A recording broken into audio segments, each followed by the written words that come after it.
Okay, so for this demonstration, I'm going to be making a Peruvian side dish called Papa La Huancaina. It's very popular and it's really good. Hope you guys enjoy and make it one day for you or for your family. And hope you guys like it.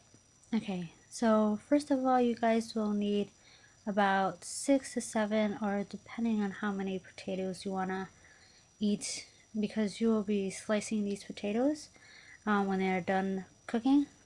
First, you will put the potatoes in a pot, and after you have put all the potatoes in the pot, you will fill that pot um, with water. And once you have that filled with water, it should look something like this.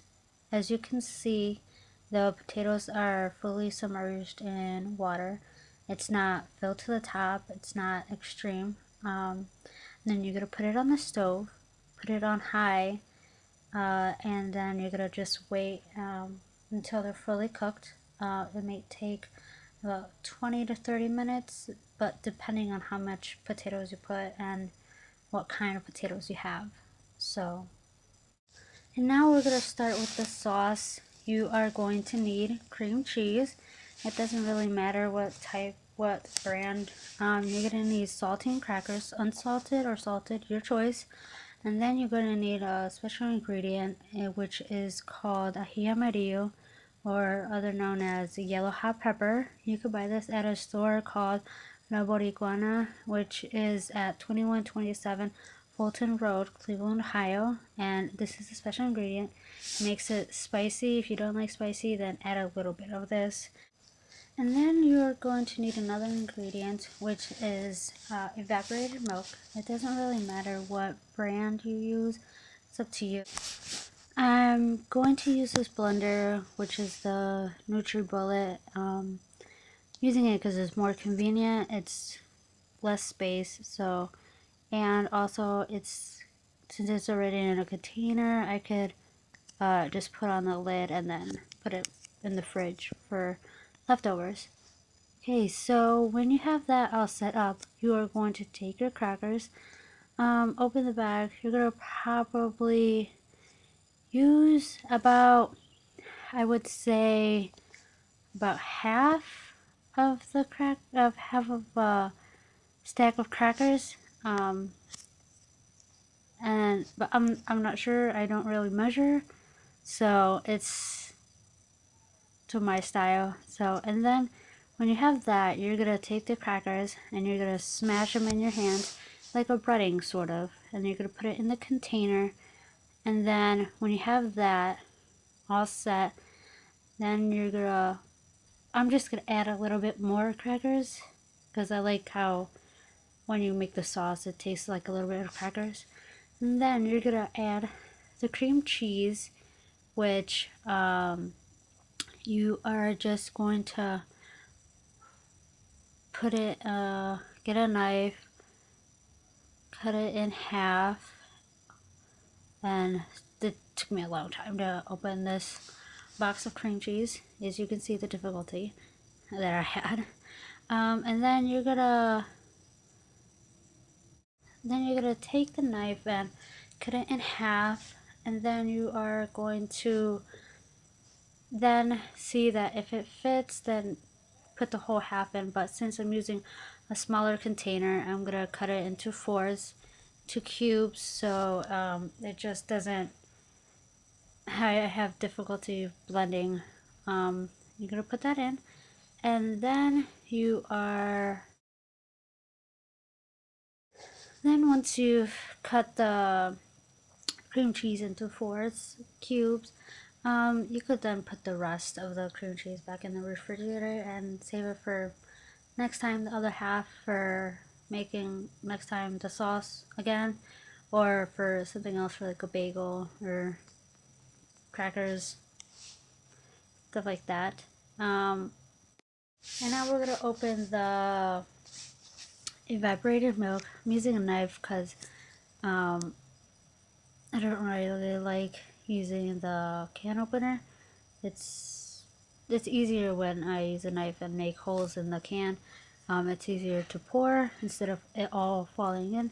Now you're gonna just use the evaporated milk and try to cover the crackers that you put in and the cream cheese. But as you can see, once you tip it a little bit over, you can see if it's dry or if it's still a little bit wet. Then you are going to add more evaporated milk, so the crackers are covered, and but not the whole thing.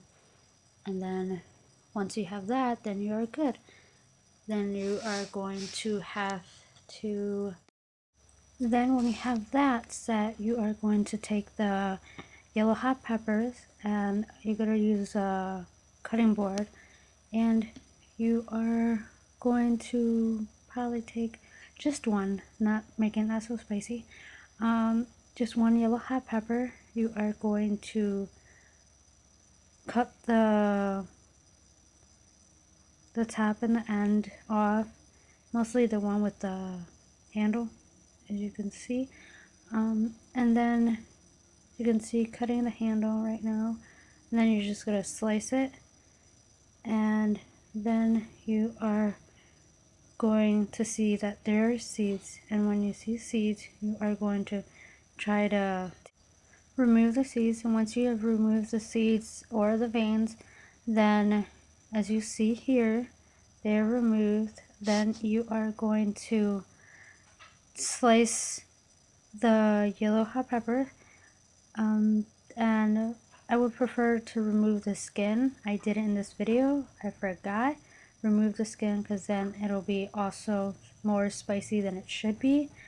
And then once you do that, then you're going to put it in the container in the blender, and then you are going to get ready for it to be liquefied. Just getting everything set here, putting the lid on the container, and then getting ready for it to blend. Just taking a long time, sorry.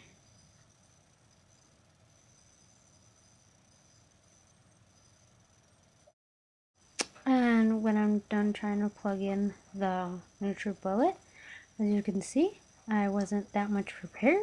I should have had it already plugged in, but once you have that, then you could start blending, and you could do probably for about 30 seconds and then see if everything's blended, make sure everything is blended.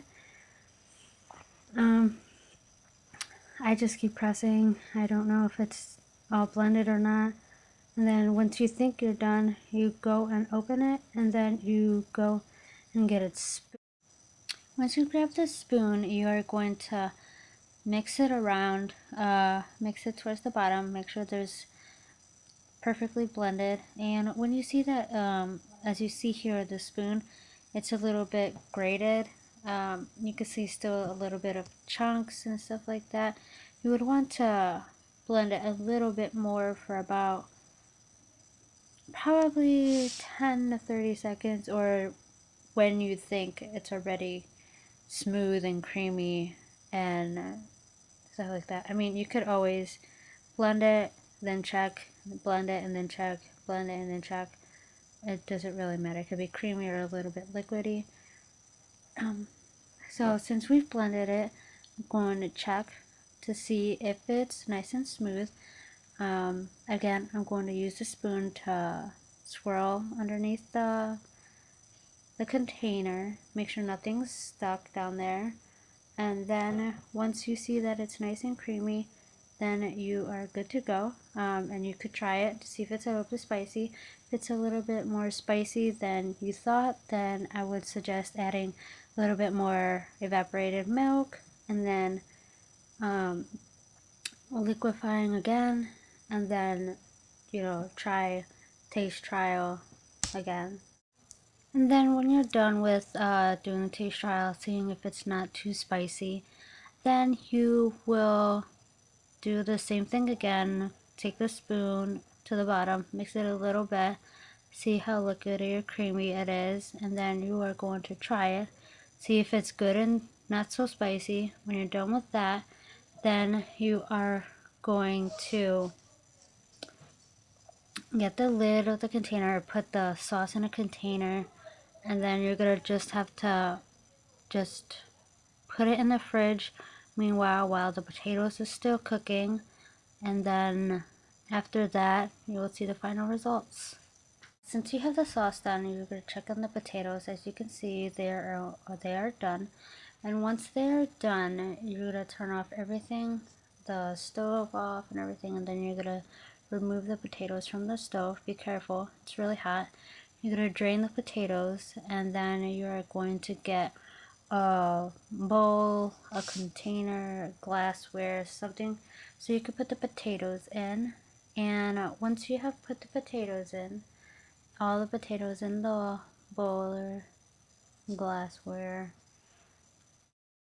then you're going to take a potato and then you're going to make sure it's nice and not so cool but not so hot either, and then you're going to just make slices of the potatoes.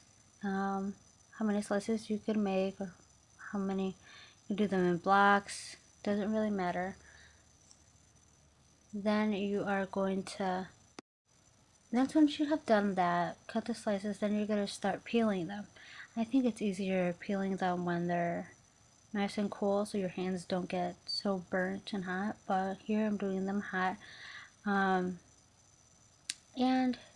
yeah, once you have a potato peeled, or as many as potatoes you want peeled, then as you can see we have the potatoes peeled, cooked, and now we're gonna add the sauce to the potatoes. And you are going to basically like drizzle on top of the potatoes if you want. You can add as much sauce as you want. A little bit of sauce, try it first, see if you want more sauce. You can add more sauce to it, and then this is going to be the final project. This is how it'll come out. It'll be good and delicious, up to your taste if you want. As you can see here, I'm trying the food that I made. It's really good. I like it, and so hope you guys like it too.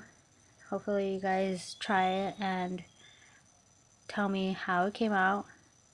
Try it again, the food, because it's really good. It's my favorite side dish. It's easy to make and it's really fast, and it fills you up since it's potatoes.